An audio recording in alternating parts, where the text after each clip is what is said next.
Chers frères et sœurs en Christ, soyez les bienvenus à la méditation de la parole de Dieu de ce premier dimanche de carême de l'année B. Nous avons célébré mercredi dernier, le mercredi des cendres, pour commencer ce temps qui va durer 40 jours.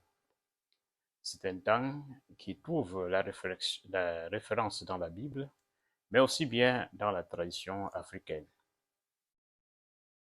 Carême vient de Quaresima, Quaresima dies, qui signifie 40 jours. Donc, ce sont des 40 jours de prière, de pénitence, de la charité qui nous préparent à célébrer la passion, la mort et la résurrection de notre Seigneur Jésus-Christ. Comme nous avons dit, la référence est dans la Bible. Dans la Bible, nous trouvons les 40 jours du déluge, temps donné au peuple de rescapés de se rendre compte de la méchanceté de l'homme ou de son obstination à se convertir et de se changer. Nous avons les 40 ans du peuple hébreu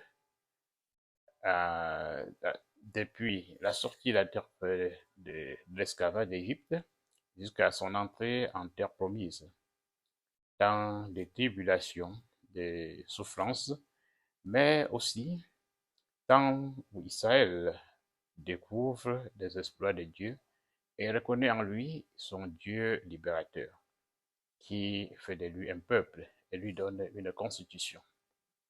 Nous avons aussi 40 dans les prophètes.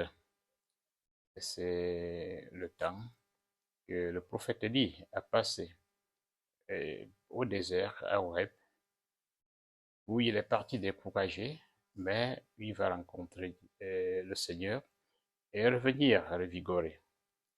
Nous avons les 40 jours de notre Seigneur Jésus-Christ, et de 40 jours qui ont passé depuis sa résurrection jusqu'à son ascension, dans des apparitions où il a montré à ses disciples qu'il était effectivement vivant.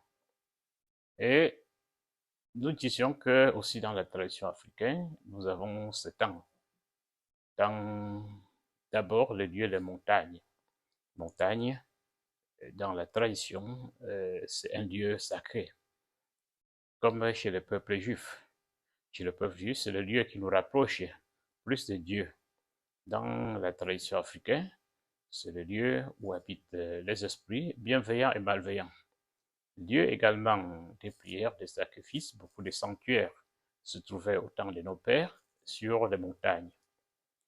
Et effectivement, il y avait aussi des moments de purification. Le temps qu'on donnait parfois aux exclus bannis de la société pour qu'ils se répandent et reviennent à la société sur des bons sentiments. Mais aussi temps d'initiation. Les initiés devraient passer des moments de tribulation pour mûrir psychologiquement, éthiquement et être capable d'assumer les responsabilités en tant qu'hommes et femmes de la société. Donc nous trouvons bien des références solides pour ce temps auquel l'Église nous invite à vivre intensément la prière. Alors que chaque année, nous commençons par la lecture des tentations de notre Seigneur Jésus, dont il est allé au désert. Saint Marc nous souligne seulement qu'il y a passé 40 jours, mais nous trouvons à travers les autres évangiles que les 40 jours ont été d'intenses prières, de jeûne, mais que aussi à la fin, le diable l'a tenté. Et s'il a résisté, c'est effectivement parce que il s'est bien enraciné dans la parole de Dieu. Le diable nous dit, n'oublie pas la parole de Dieu. C'est une tentation, effectivement, il va utiliser la même parole de Dieu. Donc les tentations que Jésus a subies sont les mêmes tentations que nous subissons, qui sont des ambitions, des soucis de la voix, des soucis du pouvoir et du plaisir.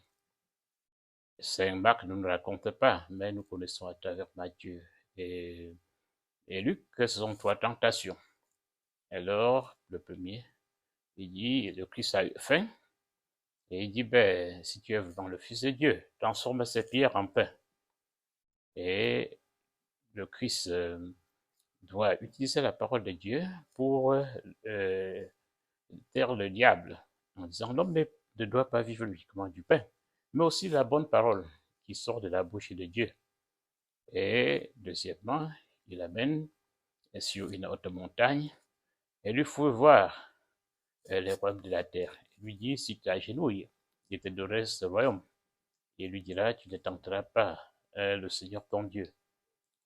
Et ensuite, il lui montre encore d'autres choses, mais le Christ, et nous voyons le diable est malin, il utilise toujours les paroles de Dieu. Mais le Christ va toujours utiliser la parole de Dieu pour refuter ses tentations.